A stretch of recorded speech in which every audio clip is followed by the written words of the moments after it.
how do I support each of those students, not the 25 and the 5, but the 30, right? And how do I look at each individual student and figure out what they need to support them? This episode was originally released under the podcast titled Teaching and Learning, Theory versus Practice. This rebooted episode has been migrated to Teaching and Leading with Dr. Amy and Dr. Joy. I am Dr. Amy Viaclia, Director of Educator Preparation. And I am Dr. Joy Patterson, Chief Diversity Officer. Our podcast addresses issues through the lens of diversity, equity, and inclusion, along with solutions for us to grow as educators. So join us on our journey to become better teachers and leaders. So let's get into it. Good morning, Dr. Joy. Good morning, Dr. Amy. How are you today? I'm doing really well. This is a great opportunity for us to talk to one of our colleagues. I'm excited. We're going to have Dr. Marlon Cummings today. He runs interdisciplinary leadership for superintendent program. Well, and he has a lot of experience both in middle school and in public administration. So Dr. Cummings' career in education began in Washington, D.C., where he taught middle school science and math. And then while he was teaching, he was pursuing his master's in public administration with an emphasis in education policy. So after he was teaching, he worked for 2 years as the director of programs of a national nonprofit organization that focused on addressing issues of adolescent bullying and harassment for students in grades 3 through 12. When he returned to Illinois, he worked for over 8 years as a principal consultant with the Illinois State Board of Education. It was during this time he began working on his PhD, and he spent over 7 years instructing and mentoring educators earning graduate degrees in education administration and teaching. Immediately prior to joining us at GSU, he spent time working to promote equity in public education policy in Illinois as an employee with Advanced Illinois. Equity should be his middle name. Yes, I am so excited about having him. I think, first of all, that you and I have this affinity to people who are middle school teachers.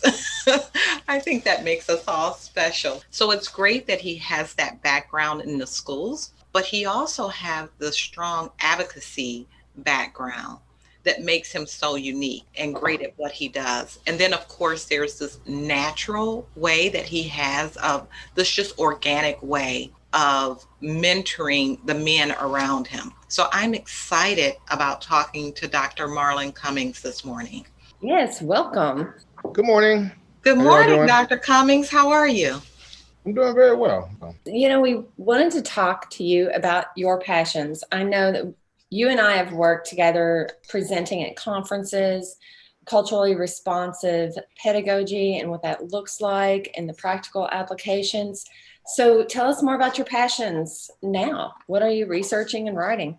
Yeah, that's a good question. I remember when I originally got into my doctorate program, I really cared about organizations and the culture within organizations, and ultimately got away from that because I had done a lot of work in it prior to my dissertation and just got tired of it. But it was really where the heart and the passion of what I do lies. It's really about how do we improve organizations, and really looking at that from a leadership standpoint. I think leaders are critical in the success of organizations. And I think as organizations begin to diversify, it's really important that we have culturally responsive leaders. And so I spent a lot of time doing some research in culturally responsive pedagogy and really wanted to take that and use it and think about it in terms of culturally responsive leadership. There are lots of authors already doing that work, but I think that I wanted to try to add to what I've seen and try to support the people that I work with by doing research in that area. So happy that you're talking about culturally responsive teaching because you have so much experience. So we're wondering, what are the topics that we're going to talk about with Dr. Cummings? You know, we can go this way, we can go that way. So let's just stay on culturally responsive teaching for a while. And for me, there's so much about culturally responsive teaching is about how you feel about your students, right? And how you feel about people and wanting the absolute best for your student as you would for your own children. When I think about that just innate ability to do that, how can one actually learn to be culturally responsive? It's a good question. I think actually one of the foundations of cultural responsiveness is really about understanding self and owning what you bring to any classroom, situation, organization, experience. And I think when we first can be self-reflective and know what it is that we bring, what are the things in our past that hurt us? What are the things in our past that make us happy? What are the places and spaces that challenge us? And recognize that, own it, and then use that to move forward and to really think about your students. Because it's tough to have empathy for others when you don't really take stock in yourself. And I think it's really important for us as educators to know, like, I may be having a tough time at home, personal issues at home, or I got a kid that's not sleeping, or I got all these things that are going on. But or I even have a tough background and dealing with the death of a parent that was terrible to me. And so, I'm dealing with that. But that doesn't matter because I'm coming into a classroom filled with 30 fifth graders or sixth graders that are looking to learn from me, that are excited about learning. And I have to own what I'm bringing into it and somehow realize that how to use that and not ignore it, but use it to help support my own students and to have empathy for them, because they are coming in with their own stuff too. And so as the educator, we have to be the ones to recognize our own things so that we can then be in a position to support our students that come into our classroom. I like that. Yeah. And you're in educator preparation. When you're training, when you're preparing these future educators, what do you tell them about what cultural responsiveness looks like? How do we know when it's there and when it's not? Yeah, so I think that one of the things that we have to do is really focus on equity. I think cultural responsiveness is kind of rooted in equity. And so thinking about, I have these 5 students in my classroom, and they all are in desperate need of help, right? But they may not all be in the need of the same type of help. And then I have the other 25 that are on some other range of academic success. And so I had to think about, how do I support each of those students, not the 25 and the 5, but the 30, right? And how do I look at each individual student and figure out what they need to support them? Now, sure, there are going to be opportunities for me to group students and to not have to deal with every single thing, but I think it's important that in a classroom where the teacher understands their students, they know them, they know things about them, they can connect with them, they can recognize when a student is having a bad day. You can come into a classroom, and I would think that, like, if I'm watching the teacher coming in, as the students are coming in when school first starts, the teacher's talking to them, they know their names, they can tell when the student's having a tough time, they know when the kid's coming in and they're hungry, just because they are in tune with their students, they are paying attention to who they are and not looking at them as a Black girl, brown girl, girl, boy, whatever, low achiever, high achiever. But I see you as Tommy that has a parent that works late nights, and so you get to school late, but it's not because the parent doesn't care, but it's just because they're working late. And so they get you to school late. Sometimes you miss breakfast. I got a granola bar on my desk. To me, that's cultural responsiveness. That's the idea that I understand that there's some need there, because I have to meet that need and have to recognize that challenge before I can get you to learn algebra or care about science or want to diagram a sentence. Immediately, I put some of those things in practice when I became a teacher, and I never knew anything about culturally responsive teacher. And it probably came from some of the adversity that I had gone through and the fact that I had children, because a big box of Cheerios was on my list every week. So every week I brought a big box of Cheerios into class because I knew that many of my students were hungry and I wasn't going to be able to teach, or they weren't going to be able to learn unless they were fed. So I always had a big box of Cheerios on the side, something that I could afford. So it made a huge difference. Another thing that I learned really early when I was teaching, I had all Latino children, and they were recently from Mexico or Guatemala, and then trying to understand that dynamic. And I wasn't getting homework back on Thursdays. I just was not. And so realized that, they were going to church. Many of them were practicing Catholics. They were at church on Wednesday night. So it's like, okay, why am I forcing them to do homework on Wednesday night? If I want them to do homework 5 days a week, if that's my thing, well, I could just change that to Friday night instead of Wednesday night. So making those adjustments so that they could be successful. We've been talking lately about integrating culturally responsive teaching standards in the curriculum at GSU. You know, Illinois is doing this and we're integrating it at GSU. And my first reaction to that was, really? It's about time. But my second reaction was like, oh, great. And I'm sure you felt that way too. What would you imagine some of those impacts once we integrate CRT into our curriculum? Well, I think you're going to have teachers that are coming out with a different focus and thinking about education and where they want to be educators differently. It probably will steer some people away from difficult challenges, because you will realize that what you will understand what you're going to be walking into, but it's also going to help students that get in a situation where they didn't realize cultural responsiveness will be needed. And so I'll give you a quick example. So for example, maybe I'm a white teacher and I'm going into a moderately affluent school district to be a teacher. And I am dealing with some issues where students are getting bullied, right? And it has nothing to do with race or culture. It has a lot to do with, maybe it's economics. And it has something to do with a kid that's being bullied because of their economic status. And I think a lot of times when we think about cultural responsiveness, we often go to race and culture. But I think that what we're going to find is teachers that are going to be equipped to deal with a lot of different types of situations that aren't just dealing with race or culture, but gender and economics and social mobility and religion. And I feel like now even politics, right? These are things that if you are armed with cultural responsiveness, you understand that there are nuances within any classroom or any society. And so you are more equipped to deal with that and not be overly challenged by those situations, and to have some tools to confront those difficult situations. So you're talking about arming future educators and them having these tools. What types of resources do you need to sustain the work of training educators in culturally responsive practices? That's a great question, Dr. B. I think, I really think it's going to take, and this is why I've really been adamant about integrating more cultural responsiveness in my leadership programs, just because, it starts with leadership. You got to have school leaders that are infusing it into teacher development days, or at the beginning of the year when you're doing those institute days and you're training, you're working on curriculum. We need to spend some time talking about what does this mean and what does this practice mean, and then having open and honest conversations about it, both in our staff meetings and our grade level meetings.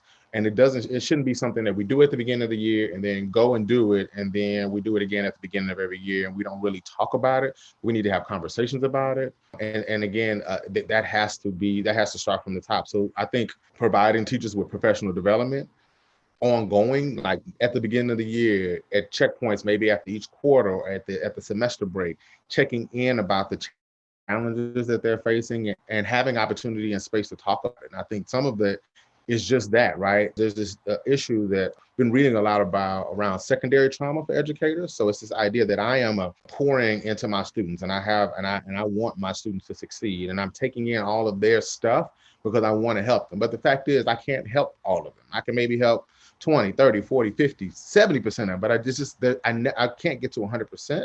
And so then I began to take on some of that stuff. And so I think an important part of maintaining teachers' ability to be not only culturally responsive, but do it with the passion that they've always done it with, is to continue to have that follow-up and conversations and dialogue and continual training on it. I don't think it's something where you do it one time and it goes away. You have to continue to have conversations about it. And you mentioned that some teachers, this was interesting, that some teachers or teacher candidates will make a decision not to go to a certain school district, right? Based on their disposition or how they embrace culturally responsive teaching. And that's not a bad thing. That's a good thing. That's part of knowing yourself and being honest with yourself. And they may want to go to a school where they feel comfortable with more uniform, because otherwise that's where we experience the challenge with teacher retention, right? Where there's a poor match of the teacher and the demographics of that school or the mission of that school. So what would you say some of the greatest challenges of making culturally responsive programs successful? So, right, it's that buy-in that really is that can get cultural responsiveness to really stick. And I think that happens again through and a school leader saying, look, this is something that we're committed to because we see not only can it support our students, but as you were just mentioning before, it can be a really big boost for retention because I have some ability to know how to manage this difficult situation, know how to manage this challenging classroom. And so I think one of the things is providing professional development and getting that buy-in from teachers, and then having some stick-to-itiveness. I think oftentimes in education we do something, and when we don't see an immediate result, we're like, oh, let's try something else. Oh, let's try something else. And every year we're trying something new instead of saying, we're going to do this, we're going to have a plan and we're going to stick to it and let the intermittent, the slow progress happen and watch and give it time to mature and to maturate. And I think that's one of the things that we have to do. Continue to work on buy-in, PD, and let it maturate.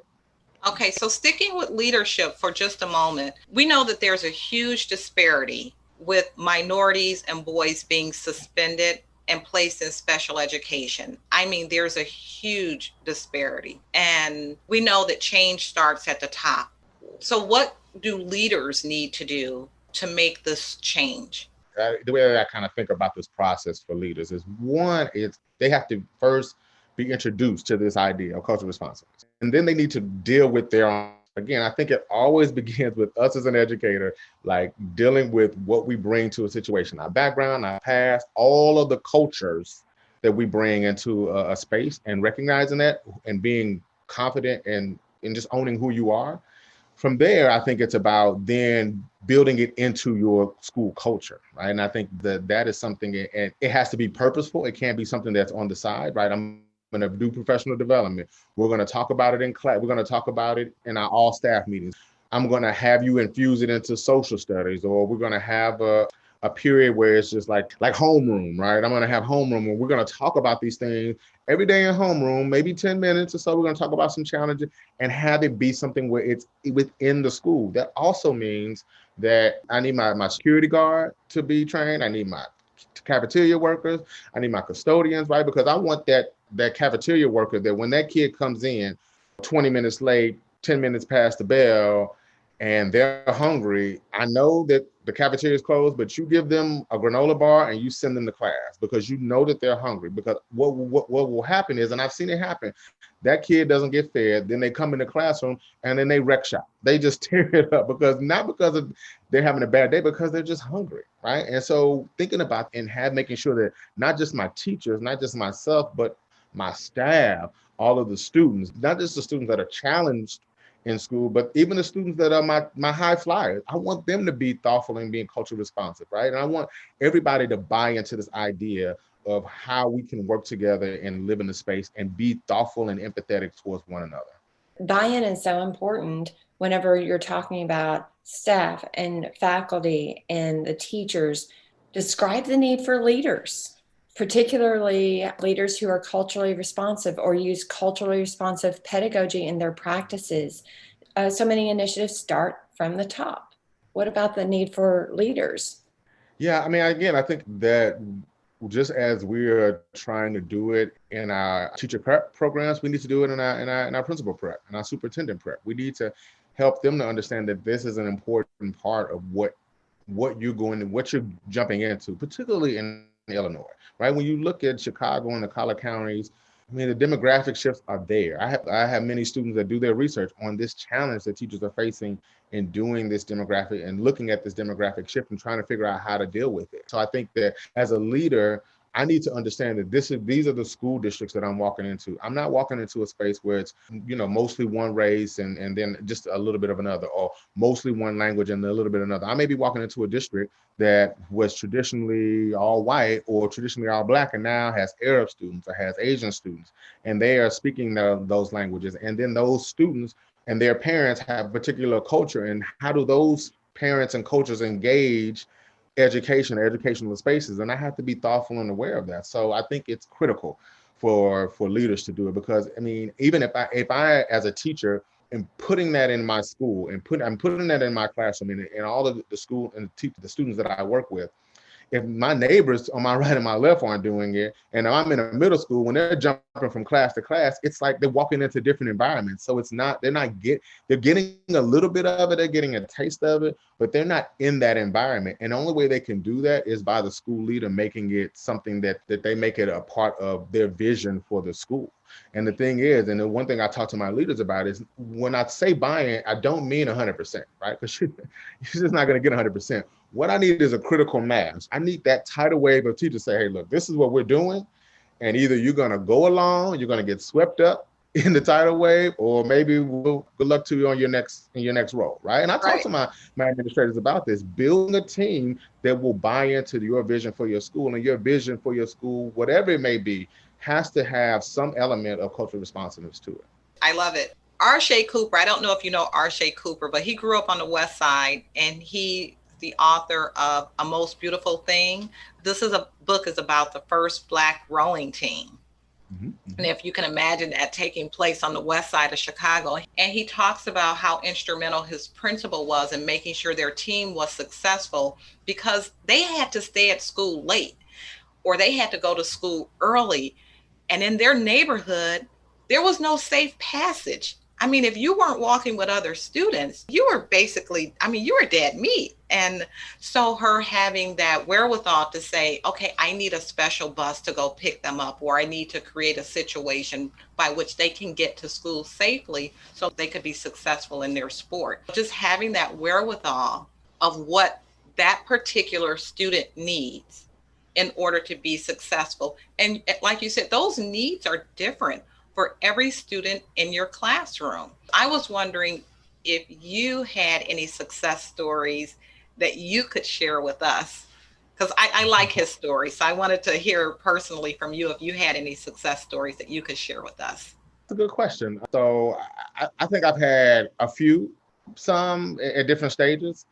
When I'll just give a few of them, very short ones, so that we can move on. But I think that when I was teaching middle school, it's probably like my second year teaching, and what I realized is that students were coming into my classroom after lunch. This particular group was seventh grade, which they are nightmares. Okay, seventh graders are terrible people. I love them. It would just be chaos. It would just be complete chaos, and people would be talking and buzzing and all this stuff. And what I realized is I started to take 5 minutes at the beginning of my class, and it would just be total like social hour. I would just sit in front of the classroom. I'm like, what's going on? Tell me about what happened. Well, so-and-so is fighting this person. So-and-so is dating this person. So-and-so like this and all these things, right? And it was an opportunity for them to get all this stuff out that they were buzzing, and I would let them talk across the classroom, all this stuff. We would have 5 minutes of let's get it out, right?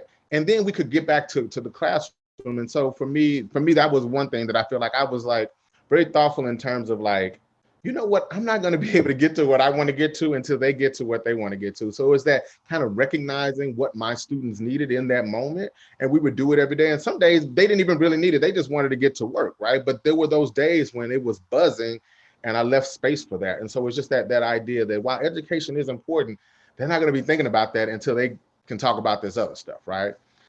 Another time was after teaching, I went into doing bullying, harassment training for teachers. And the one thing that I think it was a real win for me is helping students to understand. And really, it wasn't really students, it was really administrators. I think it was really the administrators that in the space. It didn't matter if you were in an affluent area or low income area or a high needs area or a parochial, like religious base, any of these, you can do this work, right? This is something that we can recognize and be thoughtful about the need for students to have space to have conversations about difficult things, and for us as educators to really listen, to allow what they're saying to have, let that be their truth, and then help them to move from where they are to where we want them to be. So I think that oftentimes in urban areas, I think you mentioned on it a little bit, where all the focus was just on classroom management. We never got to the learning. And so helping educators to know that this is you need to make space for us for dialogue for me to get to know a student, for us to for me to let a student have a bad day, or for us to, on Thursday, I didn't get a lot done because we needed to get through some other things that the students were dealing with, right? And from there, then we were able to move forward. And I think in using this, what administrators realize is that I'm really able to connect with my students and my parents when I'm making space to really learn about my students and learn who they are. And so to me, those are two areas where I just felt like, well, I really felt good about the work that I was doing. And I guess one other example is, and I talked about this before, but like I was teaching a class when I was a graduate student, and it was a student, he was a white male. He came up to me after class and he was talking about, he didn't understand, we were talking, it was race and culture and, and society and education. And he didn't get it. He was like, I wasn't Dr. Cummings. Professor, I'm not I don't get this. I'm not racist. That's not who I am. I don't approach things like that. I don't understand. Like, I know I'm a white guy and I know I have this privilege, but that's not who I am. And for me, it was talking and having that conversation about this idea that some of this is broken down person to person, right? It's not this thing where somebody's going to make a speech on TV and everybody's going to feel different about race and culture and ethnicity and religion and all this stuff. It's going to be like this, somebody turning on this podcast and listening and saying, I didn't think about that. Or me presenting it in class and switching on that light switch and saying, I didn't see it from that perspective, right? And beginning to turn the tide there. And I feel that, to me, that one interaction helped me to see that, like, I can make changes, and it may not be this broad change, but in those one-to-one interactions, in my interactions with my students, and then their interactions with the people who they encounter, that's where I can really have the impact. So I really like what you're saying about listening and seeing the person. What are some qualities of being a thoughtful leader in an organization? So if you were to boil it down to a set of characteristics, what would those be? One, I think two big ones. Again, I'm kind of beating the dead horse a little bit, but self-awareness, recognizing who I am as a leader, what my strengths, my weaknesses are, where do I need to build, this is another thing, where do I need to build my team? I'm not good at this. I need somebody to help me with that, right? I don't do good with discipline. Let me get somebody that's good with this. Right? Or I'm not good with finance. So self-awareness, but also individual consideration. So this idea that I am considering my individual teachers, my staff, my students, the families that I'm dealing with, the cultures in my sphere. So I think leaders that can do those two things, like I know who I am and I'm thoughtful about the individuals within my space, those tend to have places that thrive, right? And I think, also with, you need to have some organization there as well. I think those two things, if I want to build culturally responsive environment, is those two big things that really are the drivers to creating those type of spaces. I know you've done some mentoring. We've talked about that in the past, or maybe it's informal, but how does mentoring play a role in someone's development as a professional, especially an aspiring leader? So in teaching, like I've been having a lot of these conversations because my students I teach leadership theory class. And so a lot of my students are in this space, right? And I think that we bring in folks to our program that are already leaders, right? You can have this kind of ability where you either kind of have an ability to be a leader or you've had experience that have put you in leadership roles. But what I think it is that leaders really need extra support. They need theory, right? So they need to read or get some type of development, but they also need coaching, somebody that can help them to see their blind spots, to help them to realize what they're good at, what they're not, help them to develop abilities that they didn't realize that they needed. And I think that as a leader, we can't do this on our own. We need people to pour into us, to help us to reach our full potential. I think that mentoring plays a huge role in the ability for school leaders, teachers to be successful, right? The really great teachers, typically they probably had a mentor teacher that was in that building and they were like, hey, do this, or think about it in this way, or have you thought about this, or try doing this. It just helps you to really improve on what you're already doing. Like, I don't think, like, particularly in social service, we're leaders or workers in those spaces. We can't do this work on our own. It's not work that can be done on our own.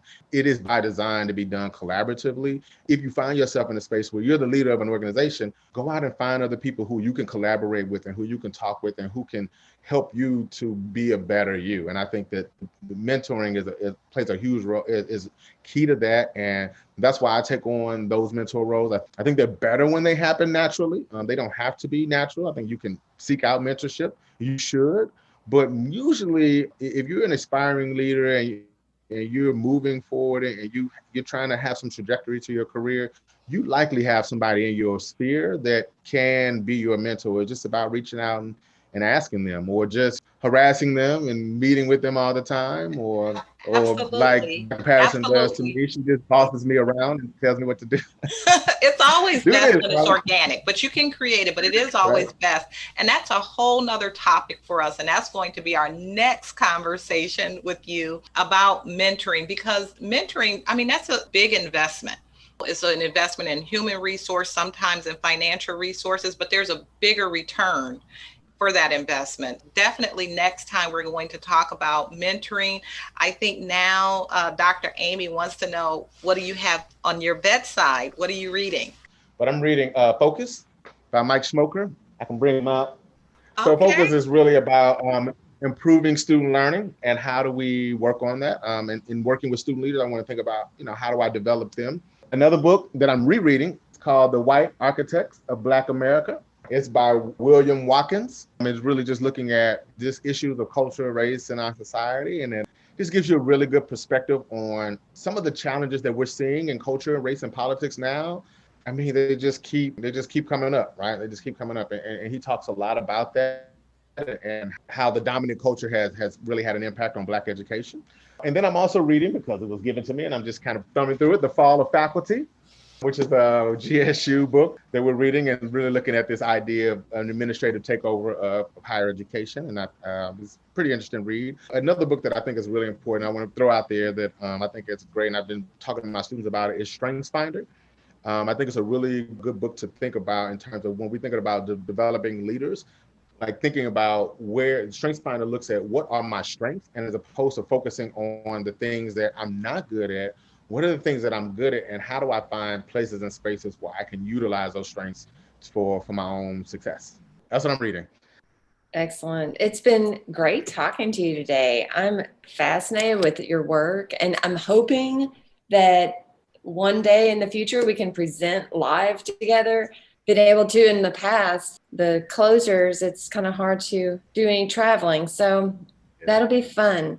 And I'm looking forward to the next conversation. You were outstanding, Dr. Cummings. Our listeners are going to get a lot out of this. I certainly hope so. And also, I'm going to be also talking about the same thing, culturally responsive leadership, with the Illinois Principals Association, South Cook.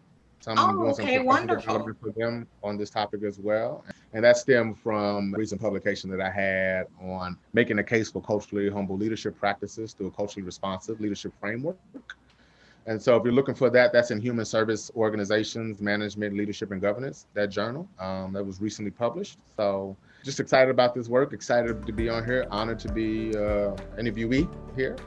We're lucky to have you. We heard it here first. Well, thank you so much. And I really appreciate this opportunity to be here and to share some of my experience with you. Thank you for listening to Teaching and Leading with Dr. Amy and Dr. Joy. Visit our website at govst.edu/teaching and leading podcast to see the show notes from this episode. We appreciate Governor State University's work behind the scenes to make publishing possible. Stay tuned for more episodes with Dr. Amy and Dr. Joy.